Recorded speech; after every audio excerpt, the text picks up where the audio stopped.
gente vai dar seguimento à aula de hoje, lembrando que essa foi uma aula, né, que eu dei para a Faculdade de Medicina, aqui de Montes Claros, a convite da coordenação. Então, a gente teve que fazer uma abordagem mais sutil, para que os alunos pudessem começar a ter um melhor entendimento sobre essa temática da medicina e espiritualidade. Lembro também que na semana passada, quando a gente apresentou a primeira parte, a gente procurou esclarecer, né, que nós somos espíritos, que nós somos eternos, que tudo é energia, que somos uma bioenergia envolto de um campo eletromagnético, que as doenças têm a finalidade não de nos punir, mas de nos despertar a consciência para a verdadeira vida, vamos assim dizer. Nós vimos alguns estudos sobre a telepatia, vimos estudos também da influência positiva na oração, da oração no tratamento de algumas doenças. Vimos a escala desenvolvida pelo Dr. David Hawkins, abordando a questão das emoções com suas respectivas energias em Hertz. Vimos novamente, né, que é tão mencionado hoje o estudo das moléculas de água do japonês Masaru Emoto, e finalizamos com um estudo da Universidade Federal do Paraná, na qual ela estudou a questão das águas fluidificadas. Então, como prometido, hoje eu pretendo fazer a segunda parte, e parte final também, dessa aula que eu ministrei lá.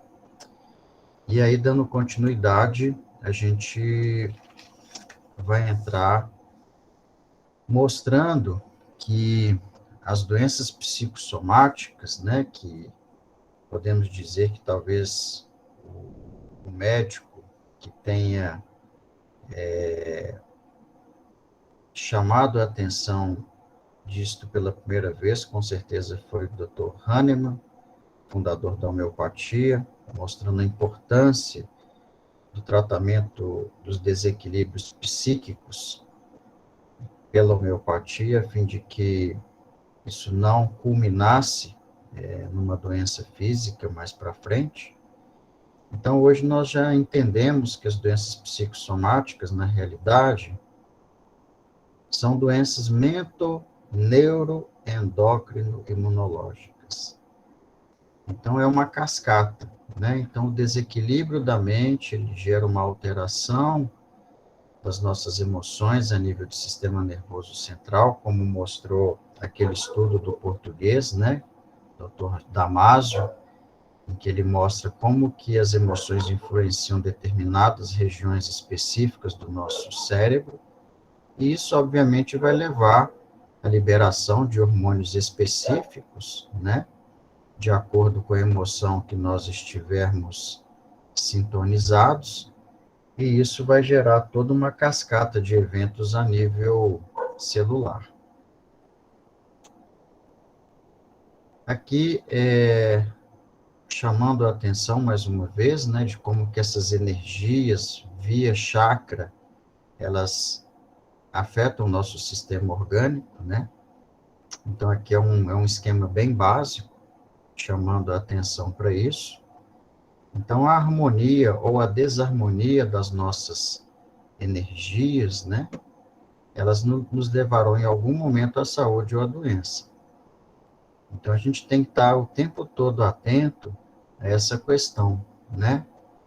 Por isso que vale a pena a gente lembrar de um dos ensinamentos do nosso mestre Jesus Cristo, da importância do vigiar e orar, né? Eu acho que aqui ela cabe muito bem nessa questão. Por quê? Porque diante do conhecimento que a gente já está entendendo, e sabendo que as emoções, sejam negativas ou positivas, vão influenciar algum chakra mais específico vinculado a elas, a gente, quando estiver passando por uma situação delicada, né, por uma dificuldade, em que nós temos uma tendência a desequilibrar negativamente as nossas emoções, que a gente fique vigilante quanto a isso, né? E que a gente procure orar, né, para a gente poder se tranquilizar, para a gente saber que a gente não está sozinho, para a gente saber que a gente está amparado espiritualmente, para a gente ter um pouquinho de paciência, de tranquilidade, porque tudo vai passar, né? Como Chico Xavier sempre disse, na vida tudo passa, as coisas ruins, mas também as coisas boas, isso é natural, né? Que a gente está aqui para evoluir, para aprender. Então, que a gente aprenda e lembre dessa máxima do Cristo, para a gente poder se equilibrar um pouco mais, controlar um pouco as nossas emoções e, consequentemente, a gente não desequilibrar as nossas energias, os nossos chakras e, consequentemente, não afetar a nossa saúde orgânica. Aqui é um estudo bem interessante, né, que foi desenvolvido por um pesquisador russo chamado Semyon Kirlian, e em 1939 ele descobriu, sem querer, né, quando ele foi ele foi chamado para consertar um aparelho de eletroterapia, ele observou que ao executar um eletrochoque num paciente, aparecia um feixe de luz entre o eletrodo e a pele. Aí ele foi pesquisar um pouco mais a fundo e ele desenvolveu uma máquina que fotografava essa emanação energética produzida em cada indivíduo. E aí essa técnica ela é denominada de bioeletrografia, alguns chamam de Kirlian-grafia, em homenagem ao pesquisador Kirlian, e ela tem essa capacidade de avaliar a bioenergia de cada um de nós, né? No YouTube, se eu não me engano, parece que a gente encontra alguns vídeos mostrando essas fotos, é bem interessante. Isso na Rússia é tão respeitado que o Ministério de Saúde daquele país, ele reconhece esse equipamento para o diagnóstico de determinadas doenças. Então aqui, né, a gente vai ter uma demonstração daquela questão, né, que a gente mencionou na aula passada, que nós somos seres bioenergéticos, né? Então, aqui é uma foto do Dr. Kirlian e aqui à direita uma foto do seu equipamento. E aqui são alguns exemplos de fotos. Essas fotos são fotos digitais, tá, gente? Então, ela foi feita no dedo dos pacientes. Então, aqui à esquerda, uma foto, né, mostrando a bioenergia de um paciente muito doente. A gente vê um padrão, né, que chama a atenção, vermelho, na parte superior, inferior, aqui praticamente não tem, a gente não vê uma energia nítida, pelo menos, né, com esse equipamento. Aqui no meio é uma pessoa com muito medo, né, e à direita, segundo os estudos dele, a energia ideal, né, de uma pessoa, né. Então, quando a gente compara de uma pessoa enferma com uma pessoa, vamos dizer, saudável, a gente vê como que o padrão energético é bem diferente, né. Então, aqui a gente começa a ter uma comprovação de tudo que a gente vem conversando a nível teórico, né. Aqui é uma foto bem interessante do Kirlian, antes e após o passe, utilizando a Kirlian-grafia, né. Então, a gente vê antes do passe uma energia um pouco disforme, né. Ela não tem uma uniformidade 360 graus. E após o passe, a gente vê, né, um equilíbrio, né, dessa energia, né. Então, mostrando como que o passe, quando bem executado, bem feito, né, ele pode promover uma harmonização energética do paciente e consequentemente, estabilizar o paciente para ele não desenvolver nenhuma doença a nível físico, né? Aqui são algumas fotos também, né, mostrando o padrão, né, energético e, obviamente, porque isso tem a ver com a frequência vibracional em hertz, né, que geram cores específicas. A gente viu isso no curso que a gente teve a oportunidade de dar lá no centro há cerca de 2 anos sobre a questão da cromoterapia. Então, a gente vê aqui o padrão diferente, né, da energia de acordo com o tipo de pensamento ou do sentimento que o indivíduo ele produz nele mesmo, né, de acordo com a emoção que ele estiver vivenciando. Aqui são algumas informações interessantes mostrando que essa questão vibracional ela também está presente na música, né? E hoje nós sabemos, né, que a música é utilizada, inclusive, em alguns tratamentos, os sons, né? E a música age em todos os níveis, né? Allan Kardec mesmo fala que a boa música tem a capacidade de, de nos curar, porque ela mexe com todas as nossas fibras, né? Então, ela influencia não só a nível físico, mas mental, emocional e até espiritual. Isso desde a mais remota antiguidade. E a frequência ideal da música, segundo alguns estudos, é em torno de 432 Hz. E como exemplo, a gente tem a música clássica. E segundo alguns, também é o padrão vibracional harmônico a nível do universo, né? A ponto de ser chamado de frequência da vida, porque produz muita paz, produz muita harmonia, né? Então, segundo alguns relatos, é um padrão vibracional que está por trás de toda a criação divina. E é um padrão não só da música clássica, mas músicas de meditação, mantras, outras músicas religiosas, né? A música da natureza também, segundo alguns, os sons da natureza, eles vibram nesse padrão. E segundo alguns estudos também, as músicas atuais, né? Não todas, né? Mas algumas, né? Que a gente escuta aí nas rádios e que às vezes a gente fica até um pouco assustado, elas têm um padrão antinatural, um padrão diferente desse de 432 Hz. Dizem que é um padrão que foi criado até na época do nazismo e que perdura até hoje.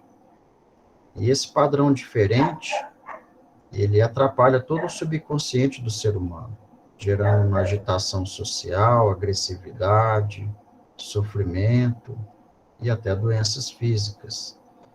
Então a gente tem que tomar muito cuidado, né, com o que a gente escuta, tá? Aqui é um estudo interessante que foi feito na Universidade Federal do Rio de Janeiro, no programa de oncobiologia, em que eles tiveram uma ideia original de buscar formas menos tóxicas do tratamento para o câncer de mama. Então, eles queriam substituir a radioterapia, que tem uma baixa frequência vibracional, até às vezes tóxica, tanto que a gente sabe que a radioterapia, de uma maneira geral, embora nós saibamos que hoje tem a radioterapia seletiva, mas de uma maneira geral, né, ela mata não só as células doentes, mas células sadias também.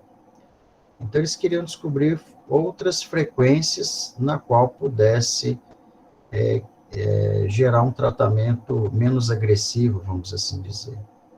Então, a nível laboratorial, eles expuseram células tumorais do câncer de mama à Quinta Sinfonia de Beethoven por 30 minutos por dia. E a conclusão que eles chegaram é que a grande maioria das células tumorais expostas murcharam ou morreram. Então, aqui é só para vocês terem uma ideia ilustrativa, né? Antes, essas células espiculadas, é como se fossem as células tumorais, e depois da exposição à Quinta Sinfonia de Beethoven, né? Então, mostra que as células sadias permaneceram vivas, né? Enquanto as células tumorais especuladas vieram a, a morrer. Aqui é uma outra informação, né, que a gente tem, que os sons da natureza vibram naquele espectro saudável, né?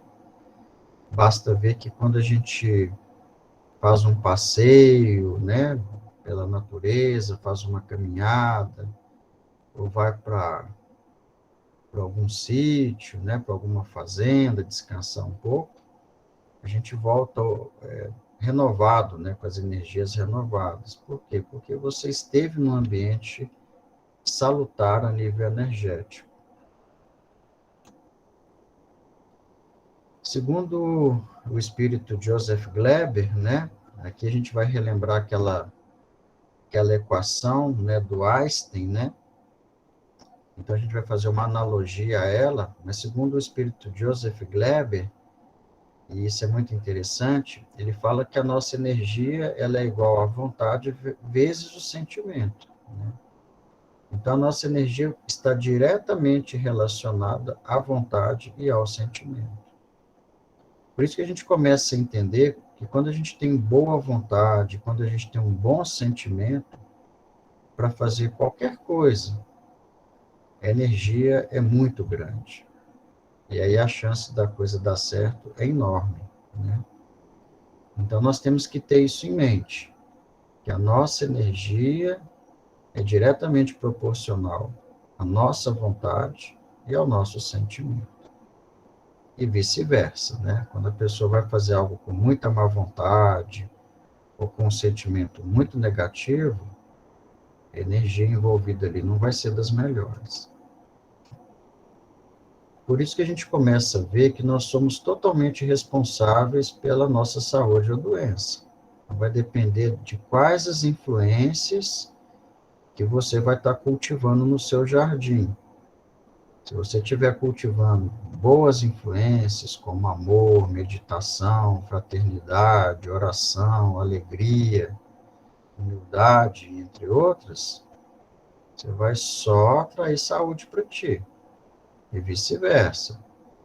Se você alimenta raiva, medo, inveja, por aí vai, ingratidão, com certeza você está chamando a doença para si. Tá? Então, nosso destino sempre esteve, está e estará em nossas mãos. Aí vai caber a cada um de nós escolher o que é melhor para si. Então, a gente começa a ver que as doenças, elas são oriundas dos nossos distúrbios psíquicos, né, que são mentoemocionais. Por quê? Porque isso vai provocar um desequilíbrio bioenergético. E esses desequilíbrios bioenergéticos, oriundos dessas nossas alterações mentoemocionais, caso não sejam resolvidos a tempo, vão provocar uma desarmonia orgânica e vão gerar doenças de todas as matizes. Então a gente tem que lembrar que o nosso corpo físico ele funciona como uma esponja que suga as nossas energias, deletérias ou não, e que são produzidas por nós mesmos, seja da existência atual ou seja da existência pretérita, que é aquilo que eu citei na aula passada, que explica o porquê, muitas vezes, de uma criança em tenra idade, né, que teoricamente, na nossa visão, é de uma extrema pureza, e ela está com um tumor maligno gravíssimo a nível encefálico, né? Então, está tendo ali uma drenagem de energias deletérias de outras vidas, né? Então, o corpo físico é um verdadeiro retrato da nossa bioenergia espiritual. Então, as faltas cometidas, elas operam em nossa mente um estado de perturbação que vão gerar desarmonias das mais vastas proporções em nossas almas. Por isso que muitos casos de esquizofrenia, fobia, paranoia e psicose, quando a gente começa a ter uma compreensão nesse sentido, a gente começa a entender melhor todo o processo. Assim como, né, como a gente citou no início da aula de hoje, sentimentos como cólera, o desespero, a crueldade, a intemperança, elas vão criar zonas mórbidas energéticas em nosso corpo físico. Isso vai gerar um desequilíbrio vital que vai provocar uma distonia das nossas células imunológicas e vai favorecer a proliferação de agentes microbianos em órgãos menos resistentes do nosso corpo físico. Tem alguns estudos, olha que interessante, que já demonstram que a depressão tem a capacidade de influenciar a divisão celular. Então, ela atrapalha as mitoses celulares. E outros já estão mostrando, principalmente nas depressões graves, que que a depressão grave ela provoca micro acidentes vasculares encefálicos, que muitas vezes não conseguem ser detectados ainda pelos exames de imagem que nós temos disponíveis na medicina. Tá?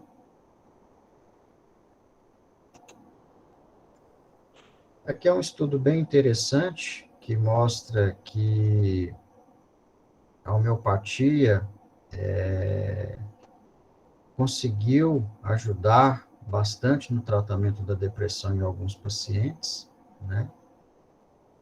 Então, pacientes que tomavam drogas muito pesadas, eles com tratamento homeopático tiveram um resultado bem interessante e sem a toxicidade provocada pelos medicamentos alopáticos, né? Por quê? Porque a gente sabe que a homeopatia ela trabalha muito na questão da vitalidade, né? Dessa bioenergia que a gente está falando. Então, cultivar melindres, desgostos, irritação e mágoas é o mesmo que semear espinhos magnéticos em nossa própria tessitura energético-corpórea, arrasando as nossas células, tecidos e órgãos, gerando as doenças.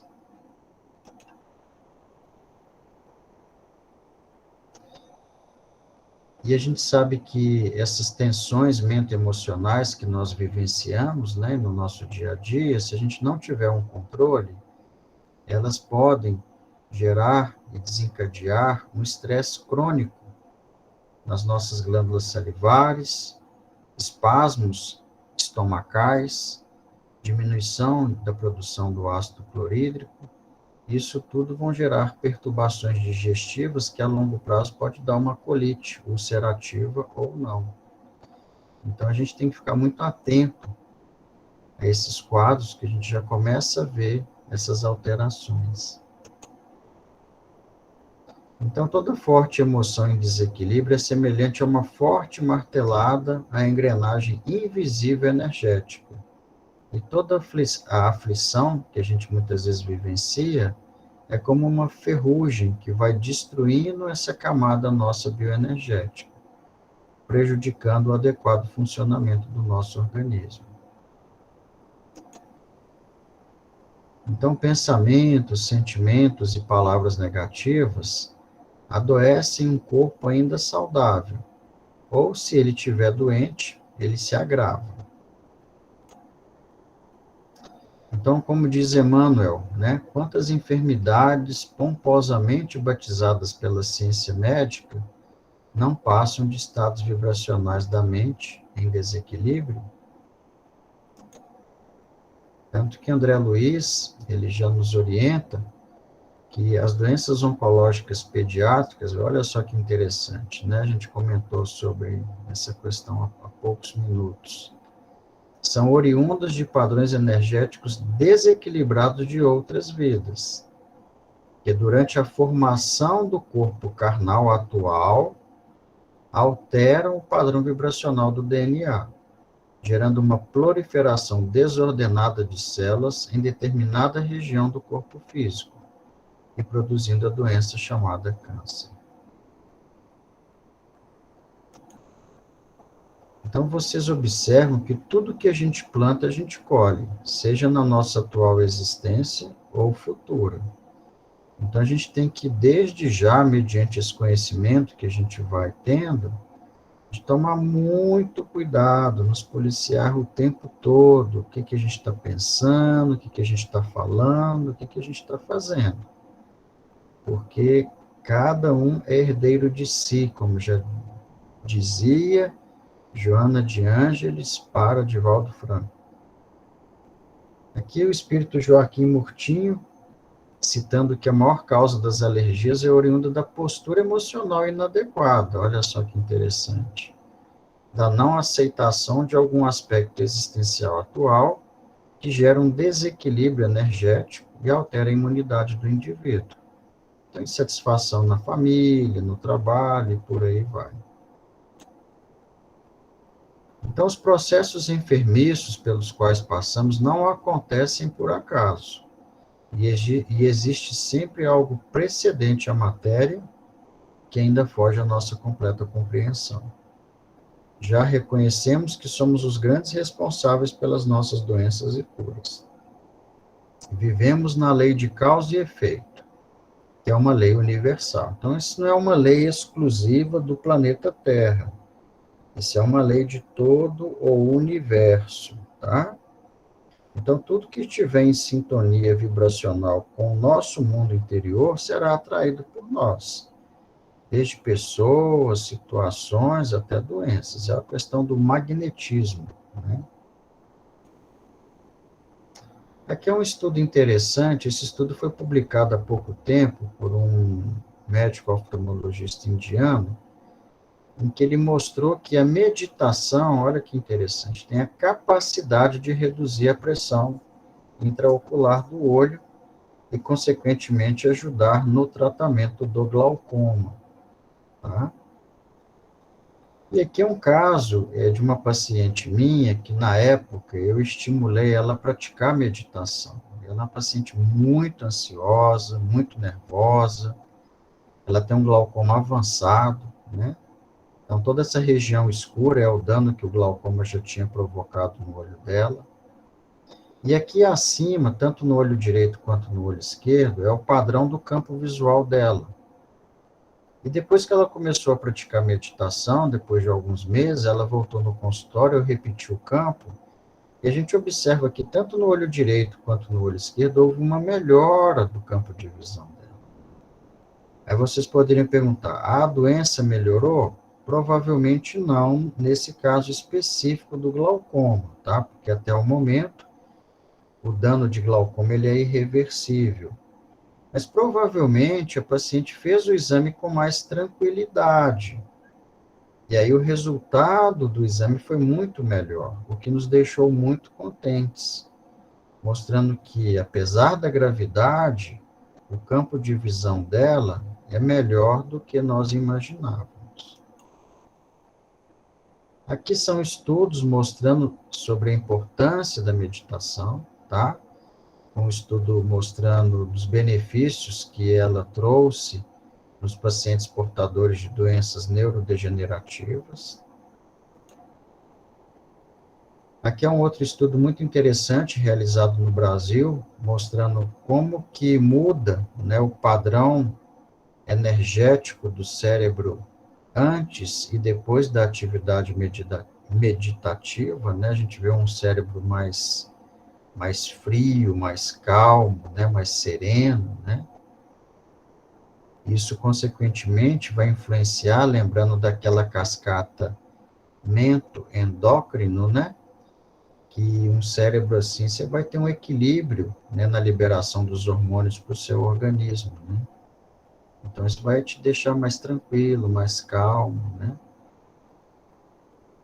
Não só a nível cerebral, mas em todo o nível físico.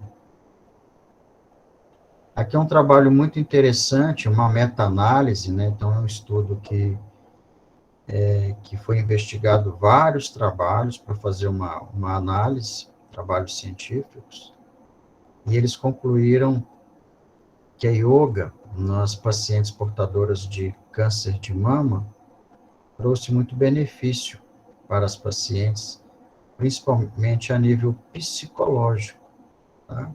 Então, consequentemente, melhorou o padrão bioenergético dessas pacientes.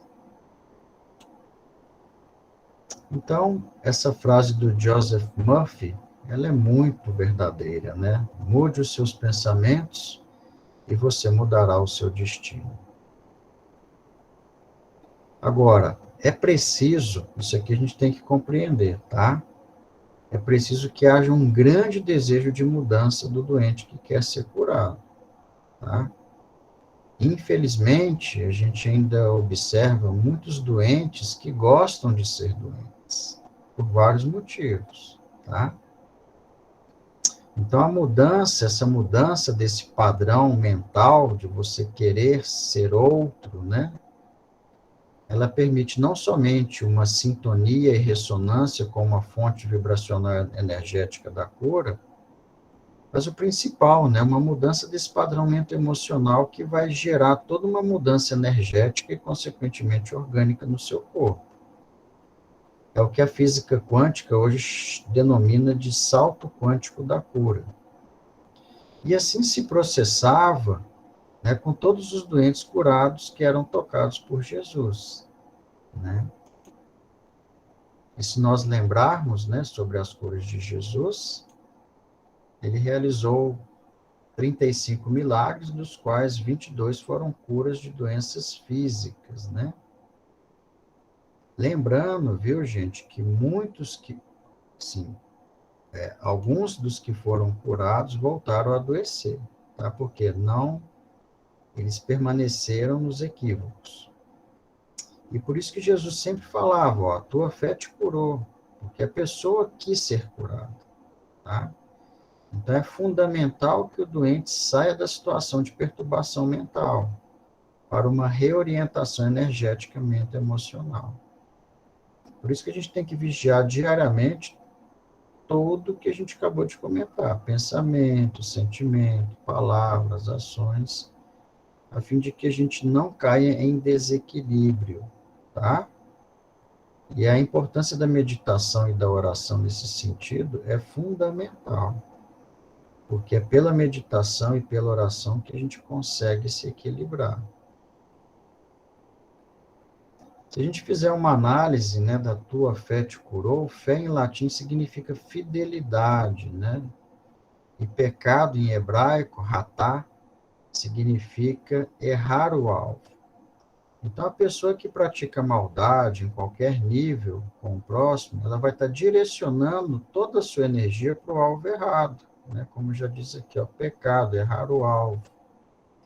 E a partir do momento que ela começa a vivenciar os ensinamentos divinos, que são universais, né? Vai redirecionar corretamente a sua energia para o alvo correto. E ela refaz o destino dela e vai iniciar um processo de autocura. Então, maldade adoece e bondade cura.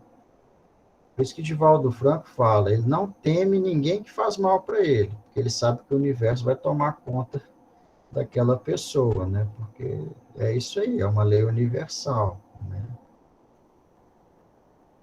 E nós sabemos que a primeira cura tem que ser espiritual, porque é ela que vai promover a cura física, né?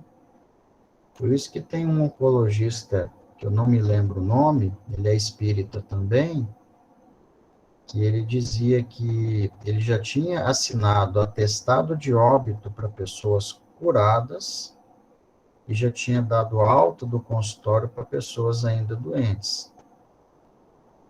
Que é exatamente isso aqui que está dizendo, né? Então, muitas vezes a pessoa, ela vem a óbito pelo problema da saúde dela física, mas durante o processo de doença, ela se curou espiritualmente, porque ela entendeu o motivo e ela despertou, né? E muitas vezes ela estava já num estágio muito avançado, né? E vice-versa. Às vezes tem pessoas que são, vamos dizer, diagnosticadas como curadas fisicamente, mas não mudam o padrãoamento emocional, e aí a doença tem uma recidiva depois, e aí a pessoa volta a adoecer, né?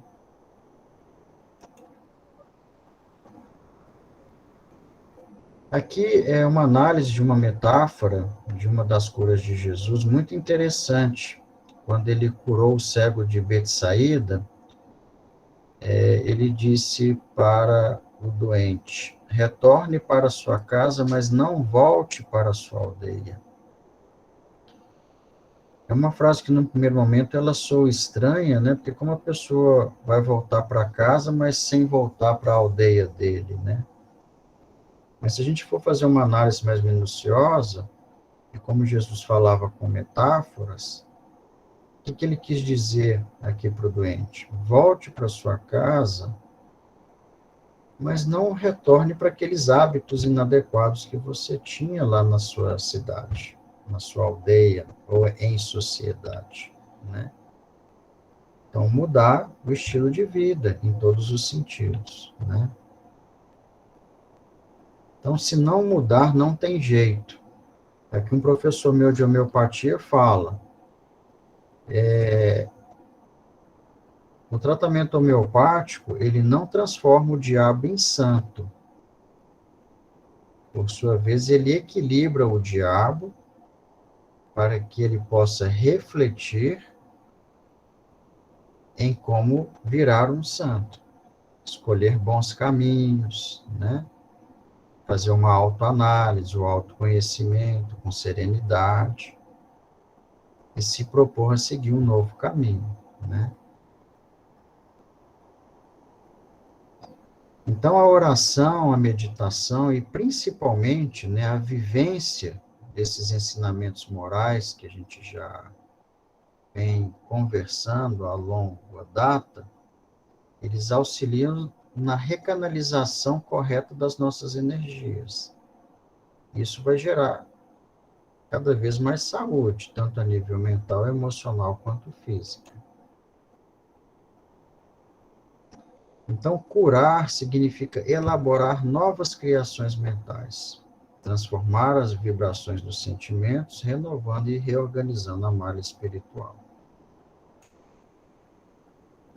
Então, é fundamental que nós compreendamos não somente a finalidade da doença, mas igualmente a sua origem, para que a gente possa eliminá-la de forma definitiva, né? Extinguindo o problema na raiz, né? Então, nós temos que cuidar muito da nossa mente, cuidar muito das nossas emoções. E eu não canso de falar isso, porque isso é um belo lembrete para todos nós, que Hermance Dufour, né, do plano espiritual, ela nos trouxe a mensagem de que o principal objetivo da nossa encarnação é a nossa reeducação emocional. Então, quando a gente elabora, né, uma aula como essa, a gente vê que ela está plena de razão, né? Que se a gente conseguir reequilibrar as nossas emoções diante de todas as situações que a gente vivencia diariamente, a gente vai estar adoecendo cada vez menos, né? Então, como já dizia Manuel Filomeno de Miranda, enquanto o homem não for estudado na sua realidade espiritual, que é pré-existente ao corpo, e a ele sobrevive, muito difícil será o êxito da ciência médica terrena. E André Luiz, no livro Missionários da Luz, ele nos esclarece isso também, que a medicina humana será muito diferente no futuro, quando a ciência puder compreender a extensão e a complexidade dos fatores espirituais no campo das moléstias do corpo físico. todos os órgãos são subordinados à ascendência moral. Olha que interessante. As preocupações excessivas aumentam as enfermidades, assim como as grandes emoções podem aniquilar ou curar o corpo. O médico do futuro conhecerá essas verdades e não se limitará ao simples fornecimento de indicações técnicas, né? Então, não basta você só indicar uma cirurgia, não basta você só passar um medicamento alopático, ou mesmo homeopático, ou fitoterápico, ou qualquer outro da medicina integrativa, né, que está tão em voga atualmente. É importante que o médico reoriente o paciente sobre essas questões que a gente abordou aqui. Senão, de nada adiantará. Então, com esse despertar, a gente começa a enxergar as doenças com outros olhos, né? Por que não dizer com olhos quânticos? Então, como já dizia Marie Curie, né? Talvez a mais brilhante cientista que a gente teve até o momento na humanidade, né? Ganhadora de 2 prêmios Nobel, ela disse que nada na vida deve ser temido, somente compreendido, que é essa questão do adoecer que a gente está falando, né? Se a gente, em algum momento, a gente adoecer, já com esse conhecimento que a gente saber que tem um motivo aquilo ali, que a gente tem que trabalhar isso. Então, agora é hora da gente compreender mais para temer menos. Então, essa era a mensagem que eu queria passar para vocês, né? Como eu disse, a gente procurou passar uma mensagem sutil, porque foi uma aula que foi ministrada para alunos, né, começando o curso de medicina, para que pelo menos alguns deles começassem a ter um interesse maior, né, para a gente ter uma nova medicina do futuro, que com certeza vai ser melhor do que a atual, apesar de todos os avanços que nós tivemos até o momento. Muito obrigado. Nós é que agradecemos, Breno. Obrigada, Breno. Boa noite a